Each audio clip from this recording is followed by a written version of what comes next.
Samsung, which dominated the memory market for decades, is now struggling to keep up with the latest technology. So, what went wrong? SK Hynix, lead the future! In 2013, SK Hynix and AMD teamed up to develop high bandwidth memory. It was the first product that was in the market. But at the time, it wasn't clear what it was going to be needed for. It was mainly for the gaming industry that they were kind of developing. It was a niche product.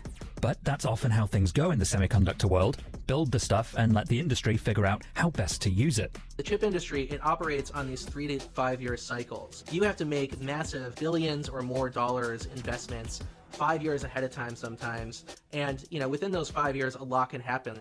And over the last 5, a lot did. The release of ChatGPT has really changed everything. All of a sudden, there was a surge of demand for HBM chips, which is really ideal for AI applications. Remember this? AI needs vastly more coffee or data, and it needs to swallow or process it faster than ever. HBM, high bandwidth memory, made that possible and is now a fundamental component of the accelerators used to train large language models.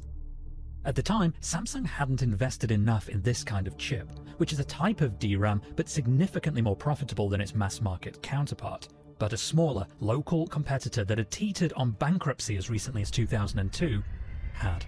SK Hynix has come arguably out of nowhere to become a major rival, to have unprecedented success against them. SK landed the contract with NVIDIA, which is the largest maker of AI chips, these logic chips in the entire world.